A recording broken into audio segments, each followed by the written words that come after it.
കയ്യിലിരുന്ന സിനിമകൾ പോയി, വരാൻ പോകുന്ന സിനിമകൾ, കമ്മിറ്റ് ചെയ്ത സിനിമകൾ, അതെ, പിന്നെ തുടങ്ങാൻ പോകുന്ന അല്ലെങ്കിൽ ആലോചനയിലുള്ള 2 സിനിമയുടെ സംവിധായകരുമായിട്ട് പ്രശ്നം. ഈ ഇഷ്യൂവിന് ശേഷം എന്നെ ടോവിനെ വിളിച്ചിട്ടുണ്ട്. ടോവിനെ ഓസ്ട്രേലിയയിലാണ് ആക്ച്വലി.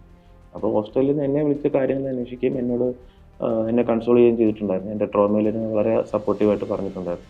വിവാഹ അഭ്യർത്ഥന, അതിൽ നിങ്ങൾ ആലോചിച്ചു, ഉണ്ണിയുടെ സമ്മതമില്ലാതെയോ ഉണ്ണിയോട് ഇതില്ല പെർമിഷൻ ഇല്ലാതെ ഞാൻ ആരോടെങ്കിലും വിവാഹ അഭ്യർത്ഥന നടത്തിയിട്ടില്ല. ഉണ്ണി മുകുന്ദൻ്റെ കരിയർ ഗ്രാഫ് നിങ്ങൾ നോക്കാം.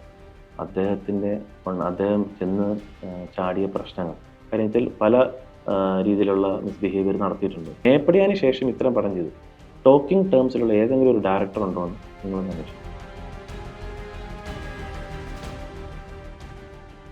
Cinema promotion consultant Vipin Kumar V ആണ് ദ ക്യൂ അഭിമുഖത്തിൽ. സ്വാഗതം. നമസ്കാരം. നടൻ ഉണ്ണി മുകുന്ദൻ തന്റെ ഫ്ലാറ്റിന്റെ താഴെ വിളിച്ചു വരുത്തി മർദ്ദിച്ചു, കൊലപ്പെടുത്താൻ ശ്രമിച്ചു എന്നുള്ള പരാതിയിൽ നടപടി മുന്നോട്ട് കൊണ്ടുപോയിരിക്കുകയാണ്. ഇതേ സമയത്ത് തന്നെ ഉണ്ണി മുകുന്ദൻ ഒരു നീണ്ട വിശദീകരണ പോസ്റ്റ് സോഷ്യൽ മീഡിയയിൽ പങ്കുവച്ചിട്ടുണ്ട്. കഴിഞ്ഞ ദിവസം രാത്രിയാണ്, അതായത് ഇന്നലെ രാത്രി DGPക്ക് പരാതി നൽകി എന്നുള്ള ഒരു പോസ്റ്റ് കൂടെ പങ്കുവച്ചിട്ടുണ്ട്. യഥാർത്ഥത്തിൽ വളരെ അടുപ്പം ഉണ്ടായിരുന്ന ഒരു പ്രധാനപ്പെട്ട നടൻ വളരെ ചുരുങ്ങിയ ദിവസത്തിനിടയിൽ ഇത്രയേറെ തർക്കത്തിലേക്ക് എത്തുന്നു. അതൊരു അടിയിലേക്കും വഴക്കിലേക്കും കയ്യാങ്കളിയിലേക്കും എത്തുന്നു എന്നുള്ളതാണ്. അപ്പോൾ ഈ അടുപ്പം ബ്രേക്ക് ചെയ്ത് ഇത്ര വലിയ പ്രശ്നത്തിലേക്ക് എത്താനുണ്ടായ ഒരു സാഹചര്യം എന്തായിരുന്നു എന്നുള്ളത്? എനിക്ക് ലാസ്റ്റ് ഉണ്ടായ ഒരു അനുഭവമാണ്, ഒരു അനുഭവം ഉണ്ടായതുകൊണ്ടാണ് ഞാനത് ആക്ച്വലി പരാതിപ്പെട്ടത് പോലീസിൽ. അത് ഒരു ചെറിയൊരു വാക്ക് തർക്കം കൊണ്ടല്ല, എനിക്ക് മേലെ ഒരു ഫിസിക്കൽ അറ്റാക്ക് ഉള്ളതുകൊണ്ടാണ്. അപ്പോൾ അത് ഞാൻ വളരെ ആലോചിച്ച് തന്നെയാണ് ഞാൻ ചെയ്തത്. ഈ പറഞ്ഞ പോലെ 6 വർഷക്കാലമായിട്ട് ഞാൻ പുള്ളിയുടെ കൂടെ വർക്ക് ചെയ്യുന്നുണ്ട്, പ്രൊഫഷണൽ മാനേജറായിട്ട്, ഒരു സുഹൃത്തായിട്ട്, ഒരു സഹോദരൻ എന്ന നിലയിൽ. നിങ്ങൾക്ക് എല്ലാവർക്കും അറിയാവുന്നതാണ്, മീഡിയയും ഇൻഡസ്ട്രി എല്ലാവർക്കും അറിയാവുന്നതാണ്. അപ്പോൾ ഈ കാലയളവിലെല്ലാം അദ്ദേഹത്തിൻ്റെ കൂടെ ഞാൻ വർക്ക് ചെയ്ത് വളരെ പരിചിതമായിട്ട് നമ്മൾ ഒരുപാട് കാലം വർക്ക് ചെയ്തെങ്കിൽ പോലും ഈ കാലഘട്ടത്തിലെല്ലാം പുള്ളിയുടെ സ്വഭാവ വൈരുദ്ധ്യമോ കാര്യങ്ങളൊക്കെ നമുക്ക് എല്ലാവർക്കും അറിയാവുന്നതാണ്. അപ്പോൾ ഒരു ഫ്രണ്ട് എന്ന രീതിയിൽ നമുക്ക് മാനേജ് ചെയ്ത് പോകാൻ പറ്റുന്ന, അല്ലെങ്കിൽ പുള്ളിയെ പറഞ്ഞ് മനസ്സിലാക്കാൻ പറ്റുന്ന രീതിയിൽ നമ്മൾ ഒരുപാട് കാര്യങ്ങൾ, അഭിപ്രായ വ്യത്യാസങ്ങളുണ്ടെങ്കിൽ പോലും നമ്മൾ പറയും, നമ്മൾ ഉപദേശിക്കാറുണ്ട്, നമ്മൾ ഒപ്പീനിയൻ പറയാറുണ്ട്, ഇമോഷൻസ് പങ്കെടുക്കാറുണ്ട്. പക്ഷേ ഈ സമയങ്ങളിലെല്ലാം നമുക്ക് ഒരുപാട് ദുരനുഭവം ഉണ്ടായിട്ടുണ്ട്. കാരണം വെച്ചാൽ പുള്ളിയുടെ ഒരു സ്വഭാവ നേച്ചർ എല്ലാവർക്കും അറിയാവുന്നതാണ്. അപ്പം പുറമേ കാണുന്ന ഒരു ചിരിക്കുന്ന ഉണ്ണി മുകുന്ദനേക്കാൾ ഉപരിയായിട്ട് ഞാൻ അടുത്ത് കാണുമ്പോൾ തീർച്ചയായിട്ടും എനിക്കറിയാവുന്ന കുറച്ച് കാര്യമുണ്ട്. അപ്പം ഞാൻ പറഞ്ഞാൽ എനിക്ക് ഇപ്പം ഈ അടുത്ത കാലത്തുണ്ടായ സംഭവം എന്ന് വെച്ച് കഴിഞ്ഞാൽ, ഈ മാർക്കോ എന്ന് പറഞ്ഞ സിനിമയ്ക്ക് ശേഷം ഈ പറയുന്ന പോലെ വലിയ ബാനറിലുള്ള സിനിമകളോ വലിയ സിനിമകളൊന്നും വരുന്നില്ല. അപ്പം കയ്യിലുണ്ടായിരുന്ന സിനിമകൾ നഷ്ടപ്പെടുകയും അങ്ങനെ കുറച്ച് അനുഭവങ്ങളുണ്ടായപ്പോൾ തീർച്ചയായിട്ടും ഒരു ഫ്രസ്ട്രേഷൻ ഡെവലപ്പ് ചെയ്യുന്നു. അപ്പോൾ അത് ഫ്രസ്ട്രേഷൻ ഡെവലപ്പ് ചെയ്യുമ്പോൾ അത് ഹാൻഡിൽ ചെയ്യാനുള്ള, ഞാൻ എപ്പോഴും പറയാറുണ്ട്, ഫെയിലിയറിനെക്കാട്ടിലും സക്സസ് ആണ് ഹാൻഡിൽ ചെയ്യാൻ ബുദ്ധിമുട്ട്. നമ്മളത് വളരെ ഗ്രൗണ്ടഡ് ആയിരിക്കണം, അതൊക്കെ അറിഞ്ഞിരിക്കണം. പക്ഷേ ഈ ഫ്രസ്ട്രേഷൻ തീർക്കുന്നത് എന്നോടാകുമ്പോഴത്തേക്കാണ് പ്രശ്നം. നമ്മുടെ ഇമോഷൻ ഷെയർ ചെയ്യാം. ഫ്രസ്ട്രേഷൻ എന്ന് പറയുന്ന ഒരു രീതിയിൽ നമ്മളിലേക്ക് കഴിയുമ്പോൾ അത് നമ്മൾ ഉൾപ്പെടാത്ത കാര്യങ്ങളിലേക്ക്, അത് അദ്ദേഹത്തിൻ്റെ പ്രശ്നം കൊണ്ട് തന്നെ ഉണ്ടാകുന്ന കാര്യത്തിൽ നമ്മളെ അതിലേക്ക് ആ ഫ്രസ്ട്രേഷൻ ഇത് പറയുന്നത് ഫ്ലഷ് ഔട്ട് ചെയ്യാൻ വേണ്ടിയിട്ട് നമ്മളെ യൂസ് ചെയ്യുമ്പോൾ നമുക്കത് ബുദ്ധിമുട്ടുകളുണ്ടാകും. ഇത് ഞാൻ പലവട്ടം പറഞ്ഞിട്ടുണ്ട്. പിന്നെ ഈ കൂടെ ഉണ്ടായിരുന്ന ഒരുപാട് ആൾക്കാരൊന്നും ഇപ്പോൾ ഇല്ല, ആരുമില്ല. കൂടെ ഉണ്ടായിരുന്ന നോക്കിക്കഴിഞ്ഞാൽ ആരുമില്ല. ഇപ്പം ഞാൻ മാത്രം ഉണ്ടായിരുന്നു ലാസ്റ്റ് അവസാനമായപ്പോൾ. അപ്പോൾ ഇത് ഒരു നമുക്ക് ബുദ്ധിമുട്ടുണ്ടാകുന്ന രീതിയിലേക്ക് വരുമ്പോൾ ഞാനിത് പല പ്രാവശ്യം പറഞ്ഞിട്ടുണ്ട്. അതായത് 2 ആഴ്ച മുമ്പാണ് ടൂറിസ്റ്റ് ഫാമിലി സിനിമയുടെ പ്രിവ്യൂയിലേക്ക് ഉണ്ണി മുകുന്ദന്റെ കൂടെ വിപിൻ ഉണ്ടായിരുന്നു. അവിടെ നിന്ന് ഇപ്പോൾ ഏകദേശം ഒരു 14 ദിവസമാണ് ഏകദേശം ആയിട്ടുള്ളൂ. അപ്പൊ ഈ 2 ആഴ്ചക്കിടയിൽ ഒരു ഉണ്ണി മുകുന്ദനെതിരെ പോലീസിൽ പരാതി കൊടുക്കാൻ പാകത്തിൽ ഒരു ഇഷ്യൂ ഉണ്ടാകുന്നു എന്നുള്ളത്, അപ്പോൾ വളരെ നേരത്തെ ഒരുപാട് ദുരനുഭവങ്ങൾ സഹിച്ചും ക്ഷമിച്ചും നിന്ന ഒരാളാണെന്ന് പറയുന്നുണ്ട്. അപ്പൊ ഇതിൽ കുറെ കൂടെ ഒക്കെ ഒന്ന് ക്ലാരിറ്റി വരുത്താവോ? അതാണ് ഞാൻ പറഞ്ഞത്. ഇത് ഞാൻ 6 വർഷത്തെ എൻ്റെ അനുഭവത്തിൻ്റെ പേരിലല്ല ഞാൻ കേസ് കൊടുത്തത്. എൻ്റെ ദുരനുഭവത്തിൻ്റെ പേരിലല്ല ഞാൻ കേസ് കൊടുത്തിരിക്കുന്നത്. മനസ്സിലായില്ലേ? എനിക്കെതിരെ അറ്റാക്ക് ഉണ്ടായപ്പോഴാണ് ഞാൻ കേസ് കൊടുത്തത്. അറ്റാക്ക് ഉണ്ടാകുന്നതിന് മുന്നേ ഈ പറയുന്ന നമ്മൾ തമ്മിൽ അഭിപ്രായ വ്യത്യാസം ഉണ്ടെന്ന് പറഞ്ഞാൽ ഞാൻ കേസ് കൊടുക്കേണ്ട കാര്യമില്ലല്ലോ. മനസ്സിലായില്ലേ? അപ്പം ഈ പറഞ്ഞ ആളുമായിട്ട് ഞാൻ തുടർന്ന് പോയിക്കൊണ്ടിരുന്നതാണ്, അഡ്ജസ്റ്റ് ചെയ്ത്, ഞാൻ വളരെ അഡ്ജസ്റ്റ് ചെയ്ത് വളരെ സൗഹാർദ്ദപരമായിട്ട് പോയിക്കൊണ്ടിരുന്നതാണ്. പക്ഷേ അദ്ദേഹത്തിനുണ്ടാകുന്ന ഫ്രസ്ട്രേഷൻ ഈ പറഞ്ഞാൽ ഓഫ് സ്ക്രീൻ കാര്യങ്ങൾ നമുക്ക് പറയാൻ പറ്റില്ല, ഒരുപാട് കാര്യങ്ങളുണ്ട്. അപ്പോൾ ആ ഫ്രസ്ട്രേഷൻ തീർക്കാൻ വേണ്ടി ഒരു പഞ്ചിങ് ബാഗായിട്ട് എന്നെ യൂസ് ചെയ്യാന്ന് പറയുമ്പോൾ അത് ശരിയല്ല. പക്ഷെ ആ ആക്രമണത്തിന് കാരണം പറയുന്നത് ഈ നരിവേട്ട സിനിമയുടെ ഒരു പോസ്റ്റ് സോഷ്യൽ മീഡിയയിൽ പങ്കുവച്ചതിന്റെ പേരിലാണ് എന്നുള്ളതാണ്.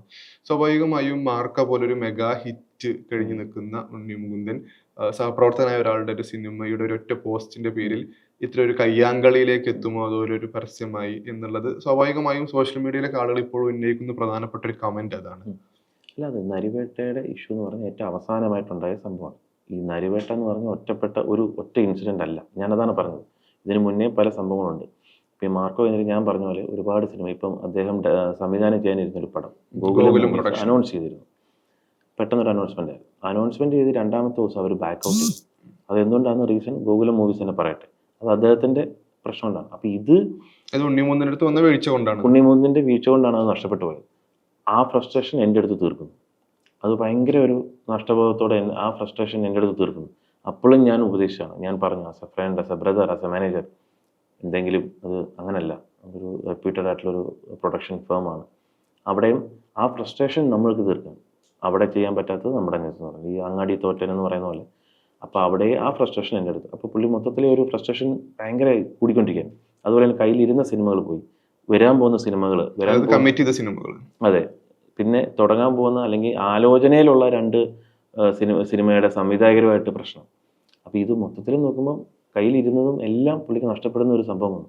അതിൻ്റെ കൂട്ടത്തിൽ ഏറ്റവും ലാസ്റ്റായിട്ട് വന്ന ഒരു ഇൻസിഡൻ്റാണ് ഈ നരിവേട്ട എന്ന് പറഞ്ഞ സംഭവം. ഈ നരിവേട്ട എന്ന് പറഞ്ഞ സംഭവം ഞാൻ എന്തുകൊണ്ട് മെൻഷൻ ചെയ്യാൻ കാര്യം വെച്ചാൽ, നരിവേട്ടയിൽ ഞാൻ വർക്ക് ചെയ്യുന്നതാണ്. നരിവേട്ട സിനിമയുടെ ഒരു പ്രിവ്യൂ ഷോ റിലീസിന് മുന്നേ ഉണ്ടായിരുന്ന പ്രിവ്യൂ എനിക്ക് കിട്ടിയതുകൊണ്ട്, സ്ക്രീനിങ് കിട്ടിയതുകൊണ്ട്, ഞാൻ കണ്ടതുകൊണ്ട്, ഞാൻ ആ സിനിമ വർക്ക് ചെയ്യുന്നതുകൊണ്ടും എൻ്റെ ഇൻസ്റ്റാഗ്രാം പ്രൊഫൈലിൽ ഞാൻ സ്വാഭാവികമായിട്ടും ഞാൻ അതിനെപ്പറ്റി എഴുതും. നാളെ റിലീസാകുന്ന പടമല്ലേ എന്നുള്ള രീതിയിൽ. അങ്ങനെ എഴുതിയതിൽ പുള്ളിക്ക് വീണ്ടും ഇതായിട്ട് എന്നെ വളരെ മോശപ്പെട്ട രീതിയിൽ പെരുമാറുകയും സംസാരിച്ചിട്ട് അന്ന് രാത്രിയിൽ ആക്ച്വലി മാനേജറൽ റോൾ നമുക്കിനി വേണ്ട എന്ന് പറഞ്ഞപ്പോൾ എനിക്ക് രണ്ടാമതൊന്നും ആലോചിക്കേണ്ടി വന്നില്ല. കാര്യം ഞാൻ പറഞ്ഞല്ലോ, എനിക്ക് നേരെ വിളിച്ച് നേരെ പറയുന്നത്, അതെ, അത് ജെന്റിൽമാൻ ഗസ്റ്റർ. ഞാൻ വിചാരിക്കുന്നത് കാരണം നല്ലതല്ലേ, അങ്ങനെ ഒരു സംഭവം നമുക്ക് ഒരു ഒത്തുപോകാൻ പറ്റാത്തൊരു സംഭവം ഉണ്ടെങ്കിൽ മാനേജറിൽ അതുണ്ടെങ്കിൽ നമ്മൾ വിട്ടു. അതാണ് ഞാൻ വിചാരിക്കുന്ന ഒരു ഏറ്റവും മാന്യമായ പിരിഞ്ഞു. അതേ ആ സമയത്ത് അദ്ദേഹം ഒരു കാരണം വ്യക്തമാക്കിയിരുന്നു, അല്ലെങ്കിൽ എന്താണ് പ്രശ്നം എന്നുള്ളത് സംബന്ധിച്ച് അദ്ദേഹം ഒരുപാട് കാരണങ്ങൾ ഈ പറയുന്ന ഫ്രസ്ട്രേഷന്റെ പുറത്തുണ്ടാകുന്ന ഒരുപാട് കാരണങ്ങൾ ബൈക്കോൾ, ഇൻക്ലൂഡിങ് ഈ പറയുന്ന നരിവേട്ടം പറഞ്ഞു. അതൊന്നും ബാലിശമായ കാര്യമാണ്. ഞാൻ ഇന്നലെ എല്ലാം പാടാൻ തുടങ്ങി. ഞാൻ 18 വർഷമായിട്ട് ഇൻഡസ്ട്രിയിലുണ്ട്. അപ്പം ഇതൊരു ലാസ്റ്റത്തെ ഇൻസിഡന്റ് ഇതാണ്. നരിവേട്ടത്തിന് ശേഷമാണ് മാനേജറിൽ പരിപാടി നിർത്താം എന്നുള്ള ടോപ്പ്. അതുകൊണ്ടാണ് ഞാൻ ഈ സിനിമ മെൻഷൻ ചെയ്യുന്നത്. ഞാനല്ലാതെ വേറൊരു ആക്ടറുടെ ഒന്നും പറഞ്ഞിട്ടില്ല. അപ്പം ഞാനത് നിർത്തി. അപ്പം അവിടെ കൊണ്ട് തീരണം അല്ലേ, നമുക്ക് വീണ്ടും കാണണ്ടാണ്. It's a small industry. അതായത് ഉണ്ണി മുന്നോട്ട് വെക്കുന്ന വാദം എന്നുള്ളത് ടോവിനോയുമായുള്ള ബന്ധം തകർക്കാനും തമ്മിൽ തെറ്റിക്കാനുമുള്ള ഒരു നെറേറ്റീവ് ആണ് എന്നുള്ള നിലക്കാണ്. അതിന്റെ ഭാഗമായിട്ടാണ് ഉണ്ണി പിന്നെ തൊട്ടടുത്ത ദിവസം ടോവിനോയുമായുള്ള വാട്സപ്പ് ചാറ്റൊക്കെ ഇൻസ്റ്റഗ്രാമിലും ഫേസ്ബുക്കിലൊക്കെ പങ്കുവെക്കുന്നുണ്ടായി. അപ്പൊ സ്വാഭാവികമായും അവർ തമ്മിലൊരു പ്രശ്നം ഈ വിഷയത്തിൽ ഇല്ല എന്നുള്ള ഉണ്ണി ആ ഭാഗം എക്സ്ട്രാക്ട് ചെയ്യുമ്പോൾ വിപിനെ എങ്ങനെയാണ് പ്രതിരോധിക്കുന്നത്? എനിക്ക് അതിനെപ്പറ്റി പറയാനുള്ളത്, ഞാൻ ഒരു ആക്ടറുടെ പേരെടുത്ത് പറഞ്ഞിട്ടില്ല. ഞാൻ ഇന്ന ആക്ടറെ അടിക്കാൻ കിട്ടാത്തതുകൊണ്ട് എന്നെ അടിച്ചു എന്നൊന്നും ഞാൻ പറഞ്ഞിട്ടില്ല. ഇന്ന ആക്ടറുള്ള ദേഷ്യമാണ് എന്നോട് തീർത്തെന്നും ഞാൻ പറഞ്ഞിട്ടില്ല. അവരെ തമ്മിൽ തെറ്റിച്ചിട്ട് ഞാൻ ആ പേരെടുത്ത് പറയുന്നത് എനിക്ക് എല്ലാവരോടും സൗഹൃദമുള്ളവരാണ്. വെറുതെ ഒരാളെ എടുത്ത് പേരടിക്കേണ്ട കാര്യമില്ല. ഞാൻ വളരെ അടുത്ത സൗഹൃദം പാലിക്കുന്ന ആൾക്കാരാണ് ഇവരെല്ലാവരും. അപ്പം ഇവർ തമ്മിൽ ഒരു പ്രശ്നമുണ്ടെന്ന്, ഇവർ തമ്മിൽ പ്രശ്നം ഉണ്ടാക്കിയിട്ട് എനിക്ക് എന്തെങ്കിലും കിട്ടാനുണ്ടോ? ഇവർ തമ്മിൽ തെറ്റിച്ചിട്ട് എനിക്ക് എന്താണ് നേട്ടം? എന്തെങ്കിലും ഉണ്ട്? ഒന്നുമില്ല. പിന്നെ അവർ തമ്മിൽ സ്ട്രീറ്റ് ഫൈറ്റ് നടത്തുന്നതാണ്, അവർ തമ്മിൽ ഭയങ്കര സംഘർഷം നടക്കുന്നതിൻ്റെ ബാക്കിപത്രമാണ് ഞാനെന്ന് ഞാൻ പറഞ്ഞിട്ടില്ല. പിന്നെ ഈ ഇഷ്യൂവിന് ശേഷം എന്നെ ടോവിനെ വിളിച്ചിട്ടുണ്ട്. ടോവിനെ ഓസ്ട്രേലിയയിലാണ് ആക്ച്വലി. അപ്പോൾ ഓസ്ട്രേലിയയിൽ നിന്ന് എന്നെ വിളിച്ച കാര്യങ്ങൾ അന്വേഷിക്കുകയും എന്നെ കൺസോൾ ചെയ്യുകയും ചെയ്തിട്ടുണ്ടായിരുന്നു. എൻ്റെ ട്രോമയിൽ വളരെ സപ്പോർട്ടീവായിട്ട് പറഞ്ഞിട്ടുണ്ടായിരുന്നു. തീർച്ചയായിട്ടും അദ്ദേഹം എല്ലാവരോടും ഫ്രണ്ട്ഷിപ്പ് പുലർത്തുന്ന ഒരാളാണ്. ഇതിങ്ങനൊരു ഇഷ്യൂ എന്ന് പറഞ്ഞാൽ എനിക്കുണ്ടായ അനുഭവം, എനിക്ക് അദ്ദേഹം കൊണ്ടുള്ള പ്രശ്നമല്ല, മനസ്സിലായി, എനിക്ക് ഉണ്ണിയായിട്ടുള്ള പ്രശ്നം. അപ്പം പിന്നെ ഇപ്പോൾ ഈ ലാസ്റ്റ് ഉണ്ണി ചാറ്റ് സ്ക്രീൻഷോട്ട് സ്റ്റോറി ആക്കിയതുകൊണ്ട് ഉണ്ണി എന്താണ് സമർത്ഥിക്കാൻ ശ്രമിക്കുന്നതെന്ന് എനിക്കറിയത്തില്ല. കാര്യം അവർ പഴയ ചാറ്റിലായിരിക്കും, അല്ലെങ്കിൽ കുറേ സ്റ്റിക്കേഴ്സ്, അതൊക്കെ നമ്മളെല്ലാവരും ചെയ്യുന്നതല്ലേ എന്ന് വെച്ചിട്ട് അതുകൊണ്ട് എന്താ സമർത്ഥിക്കുന്നതെന്ന് എനിക്കറിയില്ല. ഞാൻ അവരെ തമ്മിൽ തെറ്റിക്കുക എന്ന് പറയുന്നത് വാസ്തവവിരുദ്ധമാണ്. കാരണം എനിക്കൊന്നും നേടാനില്ല. ഉണ്ണി ഇതേ വിശദീകരണ പോസ്റ്റിൽ തന്നെ പങ്കുവച്ച പ്രധാനപ്പെട്ട 3 അലിഗേഷൻസ് എന്നുള്ളത്, ഒരു സിനിമ അഭിനേതാവിനെ വിളിച്ച്, അതായത് ഒരു സിനിമ നടിയെ വിളിച്ച് ഉണ്ണിയെ വിവാഹം കഴിക്കാൻ ആവശ്യപ്പെട്ടു എന്നുള്ളത്. സമാനമായി 5 വർഷം ഉണ്ണിക്ക് ഡേറ്റ് ഇല്ല എന്ന് പ്രധാനപ്പെട്ട സംവിധായകരോട് പറഞ്ഞു എന്നുള്ളതും, ഉണ്ണിയുടെ ഒരു ഫാൻ ഫെയിമിന്, അതല്ലെങ്കിൽ ഉണ്ണിയുടെ ഒരു ക്യാരക്ടറിനെ കുറെ കൂടെ അപകീർത്തിപ്പെടുത്താൻ സ്രോതസ്സുകൾ ഉപയോഗപ്പെടുത്തുമെന്നൊക്കെ പറയുന്നുണ്ട്. അപ്പോൾ സ്വാഭാവികമായും ഈ ആരോപണമൊക്കെ വളരെ ഗുരുതരമായ കാര്യം തന്നെയല്ലേ? അതിൻ്റെ സത്യാവസ്ഥ ഞാൻ പറയാതെ തന്നെ നിങ്ങൾക്ക് ചിന്തിക്കാം. ഒരു കേസ് കൊടുത്തതിന് ശേഷം അദ്ദേഹം ആരോപിക്കുന്നതാണ് ഇതൊക്കെ. ആദ്യം മാനേജർ അല്ല എന്ന് പറഞ്ഞു. മാനേജർ അല്ല എന്ന് പറയുമ്പോൾ ഈ 5 വർഷം ഡേറ്റ് ഇല്ല എന്ന് പറയുന്നു. ഞാൻ പറഞ്ഞു നടന്നു. ഞാൻ മാനേജർ അല്ലെങ്കിൽ, ഞാൻ ചോദിക്കുകയാണ്, ഞാൻ മാനേജർ അല്ലെങ്കിൽ ഉണ്ണിക്ക് 5 വർഷം ഡേറ്റ് ഇല്ല എന്ന് പറഞ്ഞാൽ ആരെങ്കിലും വിശ്വസിക്കും? അല്ലെങ്കിൽ ഉണ്ണിക്ക് അത് ഉണ്ണിയിലേക്ക് വരില്ലേ? ഞാൻ മാനേജർ അല്ലെങ്കിൽ ഉണ്ണിയിലേക്ക് നേരിട്ട് വരില്ലേ? ഞാൻ 5 വർഷം ഉണ്ണിക്ക് ഡേറ്റ് ഇല്ല എന്ന് പറഞ്ഞുകൊണ്ട് എനിക്ക് എന്തെങ്കിലും നേട്ടമുണ്ടോ? ആസ് എ മാനേജറായിട്ട് ഞാൻ വർക്ക് ചെയ്യുന്നുണ്ട്. പിന്നെ ഇല്ലെന്ന് പറയുന്നു. അപ്പോൾ 5 വർഷം ഡേറ്റ് ഇല്ല എന്ന് പറയുന്നുണ്ടെങ്കിൽ ഉണ്ണിയിലേക്ക് എത്താൻ ഞാൻ മാത്രമാണോ ഒരു മാർഗ്ഗം? ഇനി ഞാൻ 5 വർഷം ഡേറ്റ് ഇല്ലെന്ന് പറഞ്ഞു കഴിഞ്ഞാൽ ഉണ്ണിക്ക് പണം കിട്ടില്ലേ? പിന്നെ ഇപ്പം അത് ആൾക്കാർ വിശ്വസിച്ചു എന്നാണ് പുള്ളി പറയുന്നത്. അപ്പോൾ അതിൻ്റെ അർത്ഥം, ഇപ്പം ഞാനൊരു ഉദാഹരണം പറയാം. ലാലേട്ടൻ, ഞാൻ പറയാം ലാലേട്ടൻ 5 കൊല്ലം ഡേറ്റ് ഇല്ല എന്ന് ഞാൻ പറഞ്ഞാൽ ആരെങ്കിലും വിശ്വസിക്കും? ഞാൻ അദ്ദേഹത്തോട് വർക്ക് ചെയ്യുന്ന ആളല്ലല്ലോ. അപ്പോൾ ഉണ്ണിയുടെ കൂടെ വർക്ക് ചെയ്യുന്നതുകൊണ്ടാണല്ലോ ഉണ്ണി എന്നെ പരാമർശിക്കുന്നത്. ഞാനത് എന്തുകൊണ്ട് കോൺടാക്ട് ചെയ്യുന്നത് വെച്ചാൽ ഞാൻ മാനേജർ അല്ലെന്ന് പറയുകയും ഞാൻ 5 വർഷം ഡേറ്റ് ഇല്ലെന്ന് പറഞ്ഞു നടന്നു. അപ്പോൾ അത് രണ്ടും അടിസ്ഥാനരഹിതമാണ്. പിന്നെ വിവാഹ അഭ്യർത്ഥന, അതിൽ നിങ്ങളൊന്ന് ആലോചിച്ചു, ഉണ്ണിയുടെ സമ്മതമില്ലാതെയോ ഉണ്ണിയോട് ഇതില്ല പെർമിഷൻ ഇല്ലാതെ ഞാൻ ആരോടെങ്കിലും വിവാഹ അഭ്യർത്ഥന നടത്തിയിട്ടില്ല. ഞാൻ നടത്തേണ്ട കാര്യവുമില്ല. ഇനി പുള്ളി പറഞ്ഞിട്ട് ഞാൻ ആരോടെങ്കിലും ചോദിച്ചിട്ടുണ്ടെങ്കിൽ വിവാഹം കഴിക്കേണ്ടത് അദ്ദേഹമാണ്. അദ്ദേഹത്തിന് താല്പര്യമില്ലെങ്കിൽ കല്യാണം കഴിക്കില്ല. അല്ലാതെ ഞാൻ അതുകൊണ്ട് എനിക്ക് എന്ത് നേടാനാണ്? പക്ഷെ അദ്ദേഹത്തിന്റെ സമ്മതത്തോടെ അത്തരം ഒരു വിളി നടന്നിട്ടുണ്ടോ എന്നുള്ളത് അത് നമ്മുടെ ഫ്രണ്ട്ലി ടോക്കിലൊക്കെ പല ചർച്ചകൾ വരില്ലേ, നമ്മൾ സംസാരിക്കില്ലേ. പിന്നെ ഞാൻ ആരോടെങ്കിലും ചോദിച്ചിട്ടുണ്ടെന്ന് പുള്ളിക്ക് അത്ര ഉറപ്പുണ്ടെന്നുണ്ടെങ്കിൽ ഞാൻ പുള്ളി പറഞ്ഞിട്ട് തന്നെ ചോദിച്ചിട്ടുള്ളൂ. അങ്ങനെ ആരോടെങ്കിലും ചോദിച്ചിട്ടുണ്ടെങ്കിൽ അദ്ദേഹത്തിൻ്റെ അറിവോടെയാണ് ഞാൻ ചോദിച്ചിട്ടുള്ളതെന്ന് വിചാരിക്കുക. പിന്നെ അതുകൊണ്ട് എനിക്ക് എന്ത് നേട്ടം കൊണ്ടെന്ന് നിങ്ങൾ ചിന്തിക്കുക. കല്യാണമാണ്, വിവാഹമാണ്, അദ്ദേഹത്തിന് ആവശ്യമുണ്ടെങ്കിൽ കഴിക്കാം. അതൊക്കെ അടിസ്ഥാനരഹിതമായ ആരോപണങ്ങളാണ്. അതേ ആരോപണത്തിൽ തന്നെ പറയുന്നത് ഉണ്ണിയുടെ ഫെയിമിനെ അപകീർത്തിപ്പെടുത്തുക എന്നുള്ളത് കൂടെ വിപിന്റെ ലക്ഷ്യമായിരുന്നു എന്നുള്ളതാണ്. സുഹൃത്തെ, നിങ്ങൾ ഈ കഴിഞ്ഞ 6 കൊല്ലക്കാലം ഉണ്ണി മുകുന്ദൻ്റെ കരിയർ ഗ്രാഫ് നിങ്ങൾ നോക്കുക. അദ്ദേഹം ചെന്ന് ചാടിയ പ്രശ്നങ്ങൾ ഒരുപാടുണ്ട്. അദ്ദേഹത്തിൻ്റെ ഹിസ്റ്ററി സോഷ്യൽ മീഡിയയിൽ നിന്നല്ല, ഗൂഗിളിൽ എല്ലായിടത്തും അവൈലബിൾ ആണ്. അദ്ദേഹത്തിൻ്റെ സ്വഭാവ വൈരുദ്ധ്യം, അങ്ങനെ അദ്ദേഹത്തിൻ്റെ ക്രിമിനൽ ആക്ടിവിറ്റീസിൻ്റെ ഒക്കെ ഹിസ്റ്ററി നിങ്ങൾക്ക് അവൈലബിൾ ആണ്. ഞാൻ അതിലേക്കൊന്നും ഡിഗ് ചെയ്യുന്നില്ല.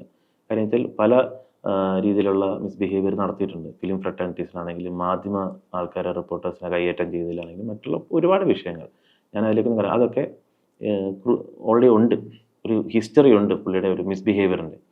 അപ്പോൾ ഇത്രയും കാലഘട്ടത്തിലും പുള്ളിയുടെ എല്ലാ പ്രശ്നങ്ങളിലും കൂടെ നിന്ന് സഹായിച്ചിട്ടുള്ളൂ. അതായത് പുള്ളിക്ക് ഒരു പ്രശ്നം വരുമ്പോൾ കൂടെ നിന്നിട്ടുള്ള ആളാണ്. നമുക്കതിനെ എങ്ങനെ അതിജീവിക്കാം, അതിനെ നമുക്ക് എങ്ങനെ അത് ചെയ്യാം അല്ലേ? അത്രയും സപ്പോർട്ടീവായിട്ട് കൂടെ നിന്ന ഒരാൾ ഞാൻ അദ്ദേഹത്തിന് എതിരെ ചെയ്യുന്ന ഒരാൾ കൂടെ നിന്നിട്ട് എനിക്ക് അത് ചെയ്യേണ്ട കാര്യമുണ്ട്?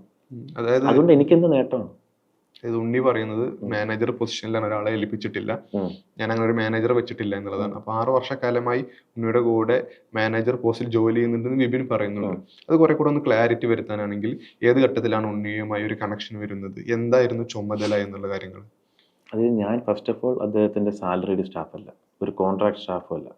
മനസ്സിലായി? എനിക്കൊരു സാലറി അദ്ദേഹം എന്നെ ശമ്പളത്തിന് നിർത്തിയിരിക്കുന്ന സ്റ്റാഫല്ല. 2018 കാലഘട്ടത്തിൽ മിഖായിൽ ഇറങ്ങിയ സമയത്ത് ഞാൻ അബുദാബിയിൽ വർക്ക് ചെയ്യുന്ന സമയമാണ്. ഞാൻ അബുദാബിയിൽ വർക്ക് ചെയ്യുമ്പോൾ അദ്ദേഹം വിളിച്ച് മിഖായിൽ ഇറങ്ങിയ സമയത്ത് ഞങ്ങൾ ആ സിനിമയുടെ കാര്യങ്ങളൊക്കെ പങ്കുവെക്കുകയും സിനിമയുടെ കാര്യങ്ങൾ പങ്കുവെച്ചപ്പോൾ അദ്ദേഹമാണ് എന്നെ ഇങ്ങോട്ട് വിളിച്ച് അഭിനന്ദിക്കുക. എനിക്ക് വിപിനെ പറ്റി ഒരുപാട് കേട്ടിട്ടുണ്ട്, ഞാൻ ഒരുപാട് താരങ്ങളെയും സിനിമകൾ ചെയ്തതായിട്ട് എനിക്കറിയാം, എൻ്റെ കർമ്മമണ്ഡലത്തിൽ പുള്ളി അറിയാം എന്ന് പറയുന്ന പോലെ എൻ്റെ കാര്യങ്ങൾ അറിഞ്ഞ് എന്നെ ഇങ്ങോട്ട് അതിസംബന്ധം എന്നെ പറയുകയും ഞങ്ങളൊരു ടോക്കിംഗ് ടൈംസിലേക്ക് എത്തുകയും അതിനുശേഷം മാമാങ്കം സിനിമയുടെ പ്രൊമോഷനായിട്ട് ദുബായിൽ എത്തിയപ്പോഴാണ് ഞങ്ങൾ ആദ്യമായിട്ട് കാണുന്നത്. ദുബായിൽ വെച്ചിട്ട് അദ്ദേഹം കണ്ടപ്പോൾ എന്നോട് ഇങ്ങോട്ട് അഭ്യർത്ഥിക്കുകയായിരുന്നു, എനിക്ക് സിനിമയിൽ ഇത്ര കൊല്ലമായി, എനിക്കൊരു കരിയർ ഗ്രോത്ത് ഇല്ല, എനിക്കൊരു ഫോക്കസ് ഇല്ല, ഒരു ഗ്രൂപ്പില്ല, എനിക്ക് ഒരു ഗോഡ് ഫാദർ ഇല്ല, എന്നെ സഹായിക്കാമോ? നിങ്ങളുടെ കഴിവും കാര്യങ്ങളൊക്കെ എനിക്കറിയാം, ഞാൻ കേട്ടിട്ടുണ്ട്. അപ്പോൾ എന്നെയും കൂടെ സഹായിക്കാമോ? എൻ്റെ കൂടെ നിൽക്കാമോ? എനിക്ക് ഈ പറയുന്ന പോലെ ഒരു മെയിൻ സ്ട്രീം ഹീറോ ആയിട്ട് പുള്ളിക്ക് ഒരു ഗ്രോത്ത് ഉണ്ടാകുന്നില്ല. അപ്പോൾ ഞാൻ കുറച്ച് സിനിമകളൊക്കെ പ്ലാൻ ചെയ്യാൻ ഉദ്ദേശിക്കുന്നുണ്ട്, അതിലൊന്ന് സഹായിക്കാമോ? അങ്ങനെ എന്നോട് അഭ്യർത്ഥിച്ചതിന് ശേഷമാണ് ഞാൻ ആലോചിച്ചിട്ട് പറയാമെന്ന് പറയുകയും ഞാൻ ആലോചിച്ചു. ആ സമയത്ത് ചോക്ലേറ്റ്സ് എന്ന് പറഞ്ഞ പടവും മേപ്പടിയാൻ എന്ന് പറഞ്ഞ പടവും ആലോചനയിലുണ്ട്. ഫസ്റ്റ് സ്റ്റേജിൽ ചോക്ലേറ്റ്സ് റീടോൾഡ് എന്ന് പറഞ്ഞൊരു പടവും, അതെ, ഫസ്റ്റ് സ്റ്റേജിൽ. അതിനുശേഷം ചോക്ലേറ്റ് റീടോൾഡ് നടന്നില്ല, ആ പരിപാടി സിനിമ. മേപ്പടിയാൻ്റെ ചിന്തകൾ നടക്കുന്നുണ്ട്. അന്ന് വേറൊരു പ്രൊഡക്ഷൻ ഹൗസ് ആയിരുന്നു അത് പ്രൊഡ്യൂസ് ചെയ്യാനിരുന്നത്. അപ്പോൾ അങ്ങനെ ഒരു സമയത്താണ് ഞാൻ പുള്ളിയിലേക്ക് എത്തുന്നത്. എന്നെ റിക്വസ്റ്റ് ചെയ്ത് എൻ്റെ കൂടെ നിൽക്കാൻ പറഞ്ഞതും ആ സമയത്ത് കോവിഡിൻ്റെ സമയത്താണ് ഞാൻ അവിടെ നിന്നിട്ട് പുള്ളിക്ക് വേണ്ട PR കാര്യങ്ങളൊക്കെ ചെയ്ത് കൊടുക്കാൻ സ്റ്റാർട്ട് ചെയ്തെങ്കിലും ഞാൻ നാട്ടിൽ വന്നു. ഞാൻ അവിടെ ജോലി ചെയ്തുകൊണ്ടിരുന്ന തന്നെ ഞാൻ നാട്ടിൽ വന്നതിന് ശേഷം വീണ്ടും പ്രൊഡക്ഷൻ ചേഞ്ചായി അതിൻ്റെ. അതൊക്കെ ഞാൻ വന്നതിന് ശേഷമാണ് കേട്ടോ. വന്നതിന് ശേഷം 2 പ്രൊഡക്ഷൻ ചേഞ്ച് ആയിട്ടാണ് നമ്മൾ ഒരുമിച്ചാണ് ഈ പറയുമ്പോൾ UMF എന്ന് പറഞ്ഞ പ്രൊഡക്ഷൻസ് തുടങ്ങാം. കാരണം മറ്റു പ്രൊഡക്ഷൻ ഇല്ലെങ്കിൽ ഒരു നല്ലൊരു കഥയാണ് എപ്പോഴാന്ന് പറയുന്നത്. സ്വന്തമായി തുടങ്ങാമല്ലോ.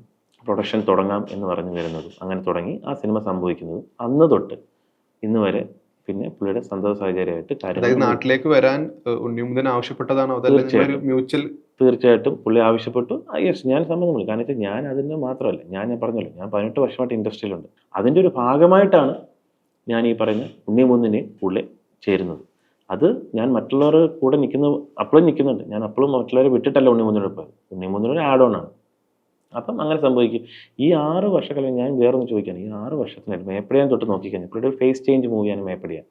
മേപ്പടിയാന് ശേഷം ഇത്രയും പടം ചെയ്തു. ടോക്കിംഗ് ടേംസിലുള്ള ഏതെങ്കിലും ഒരു ഡയറക്ടർ ഉണ്ടോ എന്ന് നിങ്ങളൊന്ന് അന്വേഷിക്കും. ഒരു ടോക്കിംഗ് ടേംസിൽ മേപ്പടിയാൻ സംവിധാനം ചെയ്ത വിഷ്ണു മോഹൻ എന്ന് പറഞ്ഞ സംവിധാനം ഒഴിച്ച്, അദ്ദേഹം ഒരു വളരെ ശാന്തനായ സൗമ്യനായ ഒരാളാണ്. അദ്ദേഹം ഒഴിച്ചിട്ട് വേറെ ഏതെങ്കിലും അതിന് ശേഷം ചെയ്തൊരു സിനിമയുടെ സംവിധായകരായിട്ടോ പ്രൊഡക്ഷനായിട്ടോ ഇനി ഒരു ടോക്കിംഗ് ടേംസിലല്ല. മനസ്സിലായി? അപ്പം ഈ കാലയളവിലെല്ലാം നമ്മൾ പക്ഷെ കൂടെ നിന്നു. എനിക്കൊന്നും ചെയ്യാൻ പറ്റുന്ന എല്ലാ സഹായവും എന്നെ കൂടെ ഒരു മാനേജർ എന്ന നിലയിലും ഒരു സുഹൃത്ത് എന്ന നിലയിലും ഒരു ബ്രദർ എന്ന നിലയിലും. പക്ഷെ കുറെ കൂടെ ഈ ദുരനുഭവങ്ങളും പ്രയാസങ്ങളും ഉണ്ടായ സമയത്ത് എന്ത് തരം മോട്ടീവ് ആയിരുന്നു? കാരണം വളരെ പ്രയാസപ്പെട്ട സിറ്റുവേഷൻ ഒരുപാട് ഫേസ് ചെയ്തിട്ടുണ്ട് എന്ന് വിപിൻ തന്നെ ആവർത്തിച്ച് പറയുന്നുണ്ട്. ഈ 6 വർഷം എന്ന് പറയുന്നത് കുറച്ച് ലോങ് ടൈം സമയമാണല്ലോ. അപ്പോൾ ഉണ്ണിയുടെ കൂടെ തന്നെ നിൽക്കാമെന്ന് തീരുമാനിക്കുന്നത് അല്ലെങ്കിൽ ഇത് പുറത്ത് പറയാതെ അല്ലെങ്കിൽ പുറത്തേക്ക് അറിയിക്കാതെ തുടരാനുള്ള ഒരു കാരണം എന്നുള്ളത്? അല്ല, അത് ഈ 6 വർഷക്കാലം എന്ന് പറയുന്നത് ഞാൻ ഈ കാലയളവാണ് പറയുന്നത്. ഇനി പല കാര്യങ്ങളും വരുമ്പോൾ നമ്മൾ സംസാരിക്കും. അതിൻ്റെ അഭിപ്രായ വ്യത്യാസം വരുമ്പോൾ നമ്മളത് സംസാരിക്കും, തുറന്നു പറയും. ചിലത് പുള്ളി ചിലപ്പോൾ തിരുത്തും, ചിലത് തിരുത്തത്തില്ല. പക്ഷേ ഇത് സഹിച്ച് നിൽക്കാന്ന് പറയുമ്പോൾ ഞാൻ പറഞ്ഞു എൻ്റെ എത്തിക്സാണ്. ഞാൻ പുള്ളിയുടെ കൂടെ നിൽക്കുമ്പോൾ ഞാനിതെല്ലാം വന്ന് പുറമെ പബ്ലിക്കിന് മുന്നിൽ പറയേണ്ട കാര്യമില്ല, അല്ലേ? ഞാൻ ചെയ്യുന്ന ജോലിയോട് ചെയ്യുന്ന ഒരു ആത്മാർത്ഥതയാണ് ഞാൻ ചെയ്തത്. അത് ഞാൻ എല്ലാ കാര്യവും ഇനി പുറത്ത് പറയേണ്ട കാര്യമില്ല. ഒരു ആക്ടർ എന്ന രീതിയിൽ ഒരാളുടെ കൂടെ നിൽക്കുമ്പോൾ അത് എൻ്റെ എത്തിക്സിന് ചേർന്നതല്ല, ഞാനത് ചെയ്തിട്ടില്ല. പക്ഷേ എൻ്റെ അഭിപ്രായ വ്യത്യാസങ്ങൾ അദ്ദേഹത്തോട് ഞാൻ പല കാര്യങ്ങളും ഞാൻ സൂചിപ്പിച്ചിട്ടുണ്ട്. എനിക്ക് ഇഷ്ടപ്പെടാത്ത നമുക്ക് എന്തൊക്കെ വ്യത്യാസങ്ങളാണ് ഞാൻ പറഞ്ഞിട്ടുണ്ട്. പക്ഷേ ഞാനീ പറയുന്നത് ഈ അഭിപ്രായ വ്യത്യാസങ്ങളല്ല ഈ കേസ് കൊടുക്കാൻ കാര്യം. എനിക്കുണ്ടായ ആക്രമണമാണ് ഇതിൻ്റെ കോസ്. എനിക്ക് ഒരു ഫിസിക്കൽ അറ്റാക്ക്, ഒരു വെർബൽ അബ്യൂസിനേക്കാൾ ഉപരിയായിട്ട് വെർബൽ അബ്യൂസ് തന്നെ തെറ്റാണ്. അപ്പോൾ ഒരു ഫിസിക്കൽ അബ്യൂസ്, ഫിസിക്കലി എന്നെ കയ്യേറ്റം ചെയ്യാൻ ഒരു അപായപ്പെടുത്തുക, എന്നെ ഇല്ലാതാക്കുക എന്ന് പറഞ്ഞ് ആക്രോശിച്ച് എന്നെ ആക്രമിക്കാൻ ശ്രമിക്കുക, എൻ്റെ കണ്ണാടിയും എല്ലാം നശിപ്പിക്കുക, എന്നെ ഓടിച്ചിട്ട്. അപ്പം അതെല്ലാം CCTV പോലീസ് ഇതെല്ലാം ഓഫീസർ കണ്ട് വിലയിരുത്തിയതാണ്.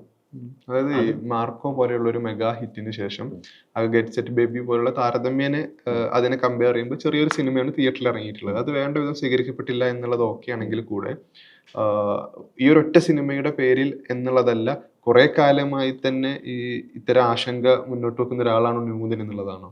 അല്ല, ഈ മാർക്കോയ്ക്ക് മുന്നേ ഷൂട്ട് ചെയ്ത പടമാണ് ഗെറ്റ് സെറ്റ് ബേബി. റിലീസായത് അതിന് ശേഷമാണ്. അപ്പോൾ ഗെറ്റ് സെറ്റ് ബേബി താരതമ്യേന അതിന് ശേഷം ഇറങ്ങുകയും അതിൻ്റെ ഒരു പ്രൊമോഷണൽ ആക്ടിവിറ്റീസിലൊന്നും ഉണ്ണി ഉണ്ടായിരുന്നില്ല. അപ്പോൾ അതൊരു കുടുംബ ചിത്രമാണ് ആക്ച്വലി. അപ്പോൾ അതിൻ്റെ പ്രൊഡക്ഷൻ ഹൗസും അതിൻ്റെ ഡയറക്ടേഴ്സും അതിൻ്റെ ആൾക്കാരൊക്കെ ഒരുപാട് അതിൽ ഇത് ചെയ്തിട്ടുണ്ടായിരുന്നു. ബിക്കോസ് അങ്ങനത്തെ ഒരു ഫാമിലി മൂവി കൂടുതൽ പ്രൊമോട്ട് ചെയ്താലാണ് കൂടുതൽ ആൾക്കാരിലേക്ക് എത്തുക. പക്ഷേ ഒരു ഇവന്റിൽ പോലും ഉണ്ണിമുകുന്ദൻ പങ്കെടുത്തിട്ടില്ലല്ലോ. അപ്പോൾ അദ്ദേഹം ഉണ്ടായിരുന്നില്ല. അതിൻ്റെ റീസണൊക്കെ വേറെ കാര്യങ്ങളാണ്. അപ്പോൾ അത് പുള്ളി നാട്ടിലുണ്ടായിരുന്നില്ല, ദുബായിലായിരുന്നു. അപ്പം അതൊക്കെ അതിൻ്റെ പ്രൊഡക്ഷൻ ഹൗസിന് അതിൻ്റെ കാര്യങ്ങൾ അറിയാവുന്നതാണ്. അപ്പോൾ ഞാൻ ഉണ്ണിയുടെ കൂടെ നിൽക്കുമ്പോൾ എനിക്ക് ചെയ്യാൻ പറ്റുന്ന എന്താണ്, എന്നോട് ഡയറക്ടറും പ്രൊഡ്യൂസറും അഭ്യർത്ഥിക്കും, എന്നോട് പറയും, ഞാൻ ഉണ്ണിയോട് പറയും, ഉണ്ണിയുടെ കാര്യം ഞാൻ അവരോട് കൺവേ ചെയ്യുക, ഉണ്ണി പറഞ്ഞത് ഞാൻ അവരോട് കൺവേ ചെയ്യുക. അതേ രീതിയിലായിരിക്കില്ല, എന്നാലും ഉദ്ദേശം ഉണ്ണി ഉദ്ദേശിച്ച അത് കൺവേ ചെയ്യാന്നുള്ളതാണ് എൻ്റെ ജോബ്, അല്ലേ? അത് ഞാൻ ചെയ്തിട്ടുണ്ട്. അവരുടെ കാര്യം ഉണ്ണിയിലേക്ക് എത്തിക്കുക എന്നും എനിക്ക് ചെയ്യാൻ പറ്റത്തുള്ളൂ. അത് എനിക്കതേ ചെയ്യാൻ പറ്റത്തുള്ളൂ. ബാക്കിയെല്ലാം ഉണ്ണിയുടെ തീരുമാനമാണ്. അപ്പോൾ അതിൻ്റെ പ്രൊമോഷൻ ആക്ടിവിറ്റീസിൽ എന്തുകൊണ്ട് വന്നില്ല എന്നുള്ളത് ആ ടീമിനറിയാം. മനസ്സിലായില്ലേ? അപ്പം എൻ്റെ ഭാഗം ആ ഒരു പടം തിയേറ്ററിൽ അധികം ഹിറ്റായില്ല, ശരിയാണ്, ഞാൻ പറഞ്ഞല്ലോ. അപ്പം ആ ഒരു പരാജയം ഉണ്ണി അതും അലട്ടിയിട്ടുണ്ട്. ഉണ്ണി അതും ഒരു ഫ്രസ്ട്രേഷൻ ഒരു കാരണമായിട്ടുണ്ട്. അതായത് ഈ വിഷയത്തിന് ശേഷം സിനിമാ സംഘടനകളിൽ പരാതി കൊടുത്തിട്ടുണ്ട്. അതേ സമയത്ത് തന്നെ പോലീസ് സ്റ്റേഷനിലും പരാതി കൊടുത്തു. അതിന് എഫ്ഐആർ രജിസ്റ്റർ ചെയ്തിട്ടുണ്ട്. ഇതിന്റെ ഒരു പരിഹാര മാർഗം എന്ന രൂപത്തിൽ എങ്ങനെയാണ് ആലോചിക്കുന്നത്? ഒരു സംഘടനാതല ചർച്ചകളിലൂടെ പോവുകയാണോ? ഒപ്പം നിയമ നടപടി ഇവിടെ തുടരുന്നുണ്ടോ? അല്ല, ഇപ്പോഴത്തെ ഇത് ഇതെന്ന് പറഞ്ഞു കഴിഞ്ഞാൽ കേസ് നിയമപരമായിട്ട് പോകുന്നുണ്ട്. അന്വേഷണം നടന്നുകൊണ്ടിരിക്കുകയാണ്.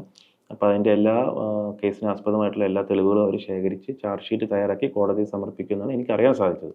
അത് പോലീസ് ഓഫീസർ തന്നെ അപ്ഡേറ്റ് തരും. പിന്നെ സംഘടനയിൽ ഞാൻ പരാതി കൊടുത്തിട്ടുണ്ട്. എനിക്ക് നീതി കിട്ടണം. കാരണം എന്നെ ഇൻഡസ്ട്രിയിൽ നിന്ന് തന്നെ ഇല്ലാതാക്കുക, എന്നെ അപായപ്പെടുത്തുക, അങ്ങനത്തെ ആൾ പറയുമ്പോൾ ഞാൻ ഫെഫ്ക മെമ്പറാണ്. എനിക്ക് അഭയം പ്രാപിക്കാൻ, എനിക്ക് കംപ്ലയിൻറ്റ് കൊടുക്കാൻ എനിക്ക് എൻ്റെ സംഘടനയാണുള്ളത്. ഞാൻ എല്ലാ സംഘടനയിലും കൊടുത്തു. അമ്മയിലും കൊടുത്തു, ഫെഫ്കയിലും കൊടുത്തു, പ്രൊഡ്യൂസേഴ്സിലും കൊടുത്തു. ഇതിനോടൊപ്പം അപ്പോൾ അവർ ഇപ്പോൾ എന്നെ 2-ാം തീയതി വിളിച്ചിട്ടുണ്ട്. ഫെഫ്ക എൻ്റെ വിശദീകരണം തേടും. ഞാനത് പറയും. എൻ്റെ കാര്യം, എനിക്ക് ഈ ഉണ്ടായ അനുഭവം അവിടെ വിശദീകരിക്കും.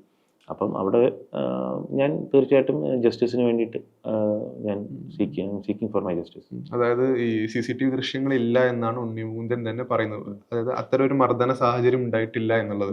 അതോടൊപ്പം തന്നെ അതായത് വിപിൻ പരാതിയുടെ ആദ്യഘട്ടത്തിൽ പറയുന്നുണ്ടായിരുന്നു ഉണ്ണി തന്നെ മർദ്ദിച്ചതായി CCTV ദൃശ്യമുണ്ട് എന്നുള്ളത്. അതില്ല എന്ന് ഉണ്ണിമുകുന്ദൻ ഫേസ്ബുക്ക് പോസ്റ്റിലൂടെ പറയുന്നുണ്ട്. പക്ഷെ അതിന് ദിവസം പോലീസിന്റെ സ്റ്റേറ്റ്മെന്റ് തന്നെ വന്നിട്ടുണ്ട്. CCTV ദൃശ്യങ്ങൾ ശേഖരിച്ചു എന്നും അതിൽ മർദ്ദിക്കുന്ന ദൃശ്യങ്ങളുണ്ട് എന്നുള്ളതും. അപ്പോൾ ആ നിയമപരമായ നടപടി അങ്ങനെ തന്നെ തുടരാൻ തന്നെയാണ് തീരുമാനം. കാരണം അത് ഭയങ്കര ഒരു പെയ്ഡ് പ്രൊപ്പഗൻഡയുടെ ഭാഗമായിട്ടാണ് ഞാൻ കരുതുന്നത്. കാര്യം മിനിങ്ങാന്ന് 2 ദിവസം മുന്നേ 24 ന്യൂസ് എന്ന് പറഞ്ഞൊരു ചാനൽ മാത്രം, ഞാൻ ഒരു ചാനൽ മാത്രമാണ്, മറ്റുള്ള ചാനലെല്ലാം വളരെ റെസ്പെക്റ്റ് ആയിരുന്നു. ഈ ഒരു ചാനൽ മാത്രം ഒരു വാർത്ത കൊടുത്തു, ഒരു വ്യാജ വാർത്ത. CCTVയിൽ അടിക്കുന്ന ദൃശ്യങ്ങളില്ല, കേസ് അടിസ്ഥാനരഹിതമെന്ന് പോലീസ് എന്ന് പറഞ്ഞൊരു എൻ്റെ ഉണ്ണിയുടെയൊക്കെ ഫോട്ടോയിലൊരു പോസ്റ്റും അത് ടേക്കപ്പ് ചെയ്ത് ന്യൂസ് ചാനലിലും പോയി. ഒരൊറ്റ ചാനൽ മാത്രം. ഇത് 2 മണി സമയത്താണ് സംഭവിക്കുന്നത്. അന്നേ ദിവസം 6 മണിക്കാണ് CCTV ദൃശ്യം പരിശോധിക്കാൻ പോലീസ് എൻ്റെ ഫ്ലാറ്റിൽ വരുന്നതും സെക്യൂരിറ്റി റൂമിൽ ഞാനും പോലീസ് ഉദ്യോഗസ്ഥരും സൈബർ ടീമും ഒരുമിച്ചാണ് CCTV പരിശോധിക്കുന്നത്. ഇത് 6 മണിക്ക് സംഭവിക്കുന്നു. ഇത് നോക്കിയപ്പോൾ ഇത് ഉച്ചയ്ക്ക് 2 മണിക്ക് തൊട്ട് ഈ ന്യൂസ് പോകുന്നുണ്ട്. ഞാനത് ശ്രദ്ധിക്കുന്നില്ല, ഞാൻ പോലീസിലാണ്. അപ്പോൾ ഇവർ ഇത് നമ്മൾ CCTV പരിശോധിക്കുമ്പോഴാണ് എനിക്ക് സുഹൃത്തുക്കൾ ഇത് അയച്ചു തരുമ്പോഴാണ് ഞാൻ നോക്കുന്നത്. അപ്പോൾ ഞാൻ നോക്കുന്നത് ഇതിപ്പോൾ നടന്നുകൊണ്ടിരിക്കുമ്പോൾ പരിശോധിച്ചുകൊണ്ടിരിക്കുമ്പോഴാണ് ഇത് വന്നെന്ന് പറയുന്നത്. അപ്പം ഞാൻ എന്ത് പറയാനാണ്? പോലീസ് ഉദ്യോഗസ്ഥർ പറയുന്നത് അവരാണോ അന്വേഷിക്കുന്നത്, വിപിൻ്റെ അടുത്തിരിക്കുന്നത് ഞങ്ങളാണോ അന്വേഷിക്കുന്നത്? അപ്പോൾ തന്നെ വ്യാജമാണ്. അപ്പം ഞാനും പോലീസ് ഓഫീസേഴ്സും CCTV പരിശോധിച്ച് അവർ വേണ്ടത് എടുത്തുകൊണ്ട് പോയി. അവരത് ബാക്കപ്പ് CCTV എടുത്തുകൊണ്ട് പോയി. അവരത് പരിശോധിക്കുന്നത്. അപ്പോൾ ഇതിന് ശേഷം ഈ 2 മണിക്ക് ഈ ഒരു വാർത്തയ്ക്ക് ശേഷം ഇതിന് ശേഷം ഒരു ഭയങ്കര paid propaganda attack, cyber attack ഞാനും എൻ്റെ കുടുംബവും ഭയങ്കര ട്രോമയിലൂടെ പോയി. കാര്യം ഇത് അറിഞ്ഞിട്ട് ഞാൻ കള്ളക്കേസ് കൊടുക്കുന്നു, ഞാൻ ഉണ്ണിമുകുന്ദനെ കൊടുക്കാൻ ശ്രമിക്കുന്നു പറയുന്നു. എനിക്ക് കണ്ടിട്ടും കേട്ടിട്ടും പരിചയം പോലും ഇല്ലാത്ത ഒരുപാട് പേര് എന്നെ തെറി വിളിക്കുന്നു, മോശം പറയുന്നു. അപ്പം ഇത് ടേക്കപ്പ് ചെയ്യുമല്ലോ സൈബർ സ്പേസിൽ.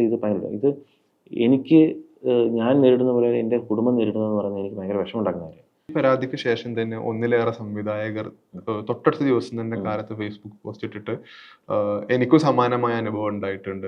കാരണം വിപിനെ കോണ്ടാക്ട് ചെയ്ത് ഉണ്ണിമുകുന്ദനുമായി കഥ പറയാനുള്ള ശ്രമം നടത്തുന്നതിനിടെ ഒഴിഞ്ഞു മാറുന്ന സാഹചര്യവും അതുപോലെ ഉണ്ണിക്ക് ഡേറ്റ് ഇല്ല എന്ന് പറയുന്ന സാഹചര്യമൊക്കെ ഉണ്ടായിരുന്ന രൂപത്തിൽ വളരെ വിശദീകരിച്ചുകൊണ്ട് പല അനുഭവങ്ങളും മെൻഷൻ ചെയ്തിട്ടുള്ള ഫേസ്ബുക്ക് പോസ്റ്റുകളൊക്കെ വരുന്നുണ്ട്. ഇതിൻ്റെയൊക്കെ യാഥാർത്ഥ്യം എന്താണ്? അത് ഞാൻ പറയാം. മറ്റതിനോട് ചേർത്തിട്ട് ഒരു കാര്യം പറയുന്നുണ്ട്. കഴിഞ്ഞ ദിവസം പോലീസ് ഓഫീസറുടെ ഒരു റിപ്പോർട്ടും വന്നിട്ടുണ്ട്. CCTVയിൽ എല്ലാം വ്യക്തമായി അവർക്ക് കിട്ടിയിട്ടുണ്ടെന്നുള്ളൊരു ഇൻഫർമേഷനും വന്നിട്ടുണ്ട്. അതിനുശേഷം അത് മീഡിയാസൊക്കെ ഏറ്റെടുത്തിട്ടുണ്ട്. കാരണം വെച്ചാൽ പക്ഷേ എനിക്കുണ്ടായ സൈബർ അറ്റാക്ക് തുറന്നുകൊണ്ടേ ഇരിക്കുകയാണ്. ഓൾറെഡി പോലീസ് വിശദീകരിച്ചു. പോലീസാണ് കേസ് അന്വേഷിക്കുന്നത്. അതുകൊണ്ട് അവരുടെ വാക്കുകൾക്കും അവരുടെ റിപ്പോർട്ടിനാണ് അടിസ്ഥാനം. ഓക്കെ. പിന്നെ ഇപ്പോൾ ഈ പറയുന്ന സംവിധായകരെന്ന് പറയുന്നത്, ഈ യുവ സംവിധായകരെന്ന് പറയുന്ന ആൾക്കാർ എനിക്കറിയില്ല. എനിക്ക് ഓർമ്മയില്ല. കാരണം ഇവരുടെ പേര് പോലും എനിക്ക് ഓർമ്മയില്ല, എനിക്കറിയില്ല. അപ്പം ഈ ഞാൻ ഒരു സുഹൃത്ത് വഴിയൊക്കെയാണ് ഞാൻ കണ്ടതെങ്കിൽ 2021 കാലയളവിൽ കഥ പറയാൻ വന്നു. അഗെയിൻ അദ്ദേഹം എനിക്കൊന്ന് ആ പോസ്റ്റ് തന്നെ എഴുതിയിട്ടുണ്ട്. ഉണ്ണി തന്നെയാണ് മാനേജറായ വിപിനെ കോൺടാക്ട് ചെയ്യുമെന്ന് എഴുതിയിട്ടുണ്ട്. അപ്പോൾ അഗെയിൻ ഞാൻ മുന്നേ പറഞ്ഞ മാനേജർ ഉണ്ടെന്നുള്ളത് അവിടെ തെളിവാണ് പുള്ളി പറയുന്നത്. അപ്പോൾ അദ്ദേഹം എഴുതിയിരിക്കുന്നത് ഞാൻ ഉണ്ണിയെ മീറ്റ് ചെയ്തിട്ടുണ്ടെന്ന് പറയുന്നുണ്ട്. എന്നോട് കഥ പറഞ്ഞു, ഉണ്ണിയെ കഥ പറഞ്ഞു എന്ന് പറയുന്നുണ്ട്. അതിനുശേഷം ആ പ്രോജക്റ്റ് നടക്കാതെ പോയത് എന്തുകൊണ്ടാണ്? ഞാനല്ലല്ലോ അഭിനയിക്കുന്നത്, ഉണ്ണിയല്ലേ. ഉണ്ണിയുടെ തീരുമാനമല്ലേ, ഞാൻ ഡിസിഷൻ മേക്കർ അല്ലല്ലോ. അപ്പോൾ ഉണ്ണി ഒരു പടം ചെയ്യേണ്ടെന്ന് തീരുമാനിച്ചാൽ അത് അവരോട് കൺവേ ചെയ്യാന്ന് പറയുന്നതാണ് എൻ്റെ ജോലി, എൻ്റെ ഉത്തരവാദിത്വം. പിന്നെ വേറെ ഒരു വലിയ പ്രൊഡക്ഷൻ ഹൗസിനെയൊക്കെ ഞാൻ തടഞ്ഞു വെച്ചു, അങ്ങനെ എന്തൊക്കെ പറഞ്ഞു. അപ്പോഴും ഞാൻ അതിനോടെല്ലാം ചേർത്ത് പറയണം, ഒരു വലിയൊരു പ്രൊഡക്ഷൻ ഹൗസിന് ഉണ്ണിമുകുന്ദനെ ബന്ധപ്പെടാൻ ഞാൻ മാത്രമാണ് ഒരു മാർഗം. ഉണ്ണിമുകുന്ദന് നേരിട്ട് ബന്ധപ്പെടാമല്ലോ. ഉണ്ണിമുകുന്ദനെ ബന്ധപ്പെടാൻ ഇവിടുത്തെ എല്ലാവർക്കും പറ്റും, ഈസിയാണ്. അപ്പം ഞാൻ മുടക്കിയെന്ന് പറയുന്നതൊക്കെ അതൊക്കെ അടിസ്ഥാനരഹിതമെന്ന് എനിക്ക് പറയാനുള്ളൂ. അതായത് ഉണ്ണി വിശദീകരണ പോസ്റ്റിൽ പറയുന്ന ഒരു കാര്യമുണ്ട്, വിപിൻ താനുമായുള്ള പഴയ ബന്ധം ഉപയോഗപ്പെടുത്തി ബ്ലാക്ക് മെയിൽ ചെയ്യാനുള്ള ശ്രമമാണെന്നുള്ളത്. സമാനമായി പോലീസ് സ്റ്റേഷനിൽ നിന്ന് ആദ്യം പരാതി കൊടുത്ത രാത്രി മാധ്യമങ്ങൾ കൊടുത്ത ബൈറ്റിൽ വിപിൻ പറയുന്നുണ്ട്, കുറെ കൂടെ ഉള്ളിൽ അറിയാവുന്ന കാര്യങ്ങളുണ്ട്, എല്ലാം പൊതുബന്ധത്തിൽ നമുക്ക് സംസാരിക്കാൻ കഴിയില്ല എന്നുള്ളത്. അപ്പോൾ ആ ഒരു സ്റ്റേറ്റ്മെന്റോട് കൂടിയിട്ട് കുറെ കൂടെ ഉണ്ണിയുടെ കാര്യങ്ങൾ അറിയാമെന്നും അത് ആവശ്യം വരുമെങ്കിൽ പുറത്ത് പറയാമെന്നുള്ളൊരു ധ്വനി അതിലുണ്ടല്ലോ. അല്ല, ഞാൻ അനുഭവിച്ച സംഘർഷങ്ങളാണ്, മനസ്സിലായില്ലേ? അത് എൻ്റെ എത്തിക്സാണ്. എനിക്കതൊരു ഇൻഡസ്ട്രിയിൽ ഒരു വിപ്ലവം ഉണ്ടാക്കാനോ അല്ലെങ്കിൽ പ്രശ്നം ഉണ്ടാക്കാനോ അദ്ദേഹത്തിന് ഇമേജ് ഇടാനോ എനിക്കതുകൊണ്ടൊന്നും നേടാനില്ല, മനസ്സിലായില്ലേ? കാരണം നേടാനില്ലെന്ന് പറഞ്ഞു കഴിഞ്ഞാൽ അത് എൻ്റെ എത്തിക്സിന് ചേർന്നതല്ല, മനസ്സിലായില്ലേ? അപ്പം അതൊന്നും എനിക്ക് പുറത്ത് പറയാൻ താല്പര്യമില്ല. എനിക്ക് നേരിട്ട ഒരു ദുരനുഭവത്തിൻ്റെ പേരിലാണ് ഞാൻ കേസ് കൊടുത്തത്. അല്ലാതെ ഞാൻ പഴയ എൻ്റെ അനുഭവങ്ങളുടെ പേരിലല്ല ഞാൻ കേസ് കൊടുത്തത്. അതെല്ലാം അനുഭവങ്ങൾ ഇല്ലാതാവുന്നില്ല, മനസ്സിലായോ? അപ്പം എനിക്ക് പുറത്ത് പറയാൻ പാടില്ലാത്ത ഒരുപാട് കാര്യങ്ങളുണ്ടാവും, മനസ്സിലായില്ലേ? ഈ 6 വർഷ കാലങ്ങളിൽ ഞാനിത് പുറത്ത് പറയേണ്ട കാര്യമില്ല. ആ സമയങ്ങളിൽ എനിക്ക് പറയേണ്ട കാര്യമില്ല. ഞാൻ അദ്ദേഹത്തിൻ്റെ കൂടെ മാനേജറായിട്ട് വർക്ക് ചെയ്യുമ്പോൾ എനിക്കതൊന്നും പുറത്ത് പറയേണ്ട കാര്യമില്ല. അപ്പം അതാണ് ഞാൻ അന്ന് വ്യക്തമായിട്ട് പറഞ്ഞിട്ടുണ്ട്. ഈ കേസിന് ആസ്പദമായിട്ടുള്ള കാര്യങ്ങൾ സംസാരിച്ചാൽ മതിയല്ലോ. ഓക്കെ, അതായത് ഈ സിനിമ ഇൻഡസ്ട്രിയിൽ ഒരു PRO എന്ന നിലക്ക് നിൽക്കുന്ന വിപിൻ സമീപകാലത്ത് മെഗാ ഹിറ്റ് നേടിയ ഒരു നടനെതിരെ ഒരു പരാതി കൊടുക്കുമ്പോൾ ഇൻഡസ്ട്രിയിൽ നിന്നുള്ളൊരു പിന്തുണ എങ്ങനെയാണ്? കാരണം ഒരു PRO പോസ്റ്റിൽ ഒരാൾ ഒരു പ്രധാനപ്പെട്ട നടനെതിരെ പരാതി കൊടുക്കുന്നു എന്ന് പറയുമ്പോൾ പിന്തുണയുടെ ഒരു രീതി എങ്ങനെയായിരുന്നു? പൂർണ്ണ പിന്തുണയായിരുന്നു. അതായത് എല്ലാ മേഖലയിലുള്ള ആൾക്കാരും എന്നെ കോൺടാക്ട് ചെയ്തിട്ടുണ്ട്. എന്നെ ആശ്വസിപ്പിക്കാനും ഒക്കെ ആയിട്ട് വിളിച്ചിട്ടുണ്ട്. എല്ലാ മേഖലയിലുള്ള ആൾക്കാർ. അത് എന്തുകൊണ്ടാണെന്ന് വെച്ച് കഴിഞ്ഞാൽ അദ്ദേഹത്തിന് മറ്റുള്ളവരോടുള്ള റെസ്പെക്റ്റും കാര്യങ്ങളും എങ്ങനെയായിരുന്നു എന്നുള്ളത് മറ്റുള്ളവർക്കറിയാം. ഞാനീ പറഞ്ഞല്ലോ, ഇപ്പോൾ ഈ കഥ കേൾക്കുന്ന ഒരു റീസൺ എന്ന് പറഞ്ഞാൽ മുതിർന്ന കഥാകൃത്തുക്കളെ പോലും അദ്ദേഹം എങ്ങനെയാണെന്നുള്ളത് അവരോടൊക്കെ എങ്ങനെയായിരുന്നു എന്നുള്ളത് അവരോട് ചോദിച്ചാൽ മനസ്സിലാവും. അപ്പം അതുകൊണ്ട് തന്നെ ആയിരിക്കാം അവർക്കൊക്കെ പലർക്കും ദുരനുഭവം ഉണ്ടായിരിക്കാം. മേപ്പടിയാൻ സംവിധായകൻ വിഷ്ണു മോഹൻ മനോരമക്ക് നൽകിയ അഭിമുഖത്തിൽ പറയുന്നുണ്ട്, ഉണ്ണിയുടെ ഒരു സെക്കൻഡ് ഫേസിൽ പ്രധാനപ്പെട്ട റോളുള്ള ഒരാളാണ് വിപിൻ എന്നുള്ളത്. അതേസമയത്ത് ഉണ്ണി പറയുന്നുണ്ടായിരുന്നു വിപിൻക്ക് തെറ്റ് പറ്റിയെന്നും അത് വിഷ്ണു മോഹനോട് ഏറ്റു പറഞ്ഞ ആളെന്നുള്ളതൊക്കെ. അപ്പൊ ഇത്തരം ആളുകളുടെ ഈ സമയത്തേക്ക് അവരുടെ ടേക്ക് എന്താണ് ഈ വിഷയത്തിൽ എന്നുള്ളത്? വിഷ്ണു മോഹൻ ഒരു നല്ല സുഹൃത്താണ്, എൻ്റെ സുഹൃത്താണ്, ഉണ്ണിയുടെ സുഹൃത്താണ്. ഞാൻ നേരത്തെ പറഞ്ഞല്ലോ, മേപ്പടിയാനിന് ശേഷം ആ സംവിധായകൻ ഒഴിച്ച് വേറൊരാളോടും ടോക്കിംഗ് ടേംസിൽ ഉണ്ണിയില്ല. അദ്ദേഹം എന്താണ് അത്തരം ഒരു ടോക്കിംഗ് ടേംസിൽ ഒറ്റ ആളായിട്ടും ഇല്ല എന്ന് പറയുമ്പോൾ അവിടെ ഒരു പ്രധാനപ്പെട്ട ഒരു കീ പോയിന്റ് എന്ന് പറയുന്നത് ഉണ്ണികുന്ദന്റെ ഭാഗത്തുള്ള പ്രശ്നം തന്നെയല്ലേ? അതൊക്കെ നിങ്ങൾക്ക് വായിച്ചെടുക്കുന്ന കാര്യമാണ്. അതൊന്നും എന്താണ് അവരുടെ പ്രശ്നങ്ങൾ, അവർ തമ്മിലുള്ള പ്രശ്നം എന്താണെന്ന് എനിക്ക് പറയാൻ അവർ പറയട്ടെ, ഞാനല്ലേ പറയാൻ ആള്. ഞാൻ പറഞ്ഞത് വിഷ്ണു മോഹൻ എന്ന് പറഞ്ഞ വ്യക്തി മാതൃഭൂമി പറഞ്ഞിട്ടുണ്ട്. കാരണം ഉണ്ണി കുപ്രചരണം നടത്തിയത് അതിന് റിപ്ലൈ ആയിട്ടാണ് എനിക്ക് തോന്നുന്നത് മാതൃഭൂമിയിൽ വിഷ്ണു ഇത് കൊടുത്തത്. ഞാൻ എന്തിനാണ് വിഷ്ണു മോഹനോട് അപ്പോളജി ചെയ്യേണ്ട കാര്യം? അദ്ദേഹം എൻ്റെ സുഹൃത്താണ്. എന്തിൻ്റെ അടിസ്ഥാനത്തിൽ എന്ത് അപ്പോളജിയാണ്? എനിക്ക് ആക്രമണം നേരിട്ടിട്ട് ഞാൻ അപ്പോളജി ചെയ്യണം? അല്ലെങ്കിൽ എനിക്ക് മനസ്സിലാവുന്നില്ല. എനിക്കുണ്ടായ അത് തന്നെ ആയിരിക്കും പുള്ളിക്കും തോന്നിയത്. പുള്ളിയുടെ പേരൊക്കെ എന്തിനാ വലിച്ചു വെച്ചതെന്ന് എനിക്ക് മനസ്സിലാവുന്നില്ല. അദ്ദേഹം ഒരു നല്ല സുഹൃത്താണ്. ഈ പറഞ്ഞ പോലെ ഇപ്പോഴും ഉണ്ണിയുടെ കൂടെ നല്ല ടോക്കിംഗ് ടൈംസിലുള്ള ഏക സംവിധായകനാണ്, സൗമ്യനാണ്. പാവം.